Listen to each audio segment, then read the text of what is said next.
Graça e paz, amados, mais uma vez aqui pela misericórdia do Altíssimo em minha vida.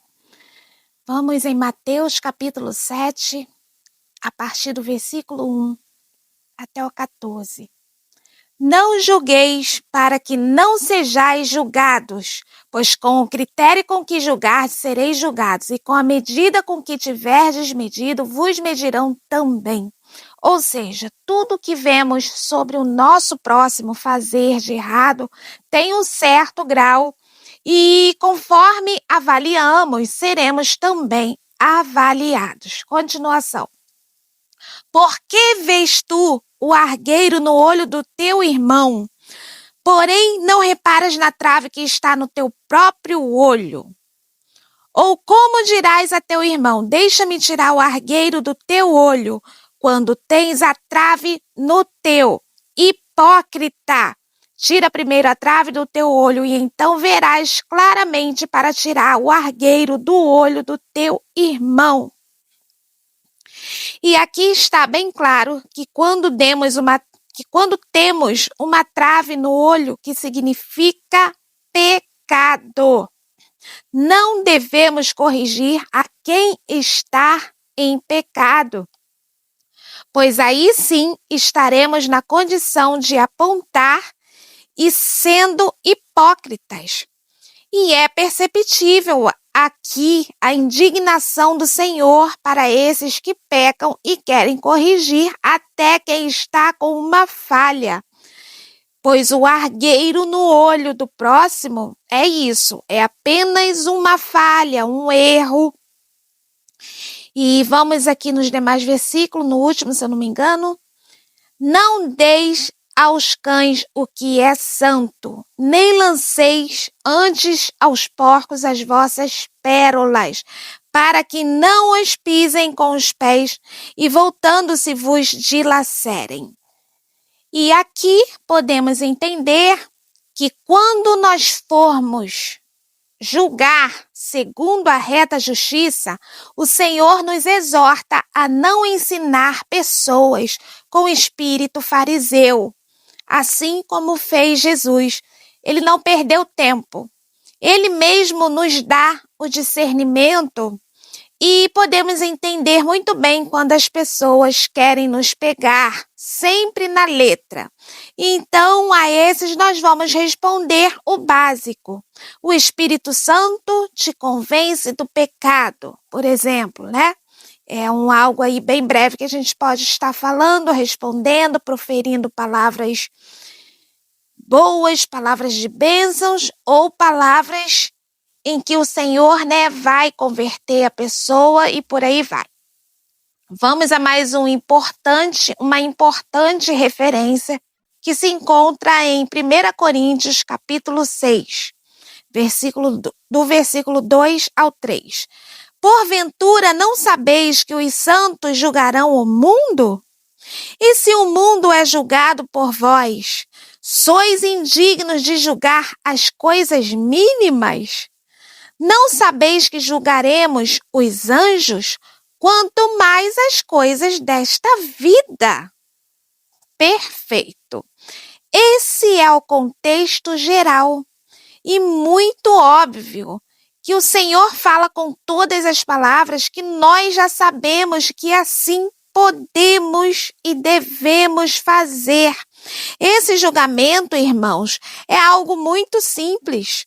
Porém, o inimigo tem o objetivo de nos distrair e fazer a gente achar que estamos sendo extremistas, rigorosos demais.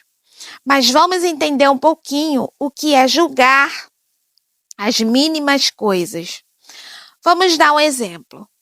A partir do momento em que você tem a opção de contrair algo de alguém, que não é seu, mas tendo um bom caráter, você não vai furtar, você não vai contrair esse objeto para você. Por quê? Porque você está julgando que isso não é correto. Porque você possui naturalmente o Espírito de Deus e não precisa ser crente para isso. mas precisa ser crente para resistir às tentações, porque a propina é tentadora sim, se vivermos na superfície.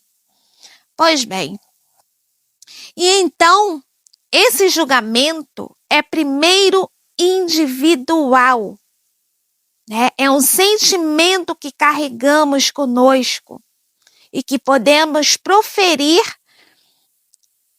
em palavras para quem está em suas atitudes erradas. E vamos lá, o significado de julgar. Isso é formar uma opinião, é avaliar ou emitir um parecer sobre algo ou alguém. É bem simples, é avaliar a árvore pelo fruto. E se a pessoa estiver fazendo coisas erradas, você, eu, não podemos passar a mão na cabeça e dizer que não pode julgar, ou aquela pergunta, né, que sempre fazemos, quem sou eu para julgar alguém? E não é isso, está tudo errado.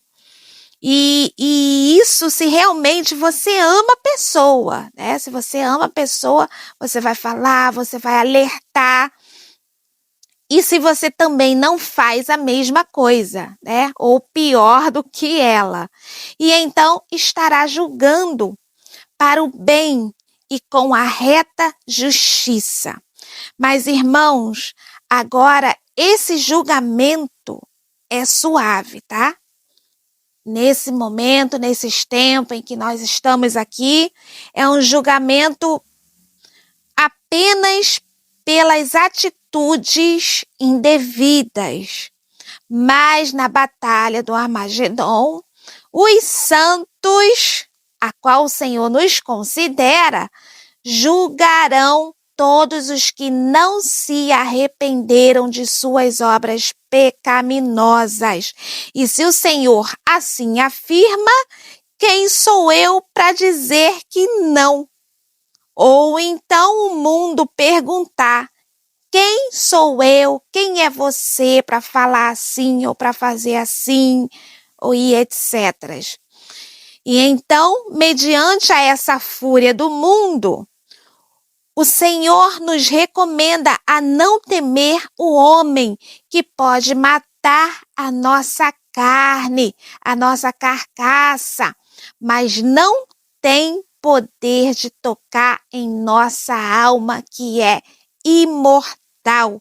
Então, que temamos ao Senhor e não ao homem. E que o Senhor, neste dia, nesta hora, te abençoe e te guarde para todo sempre. Amém.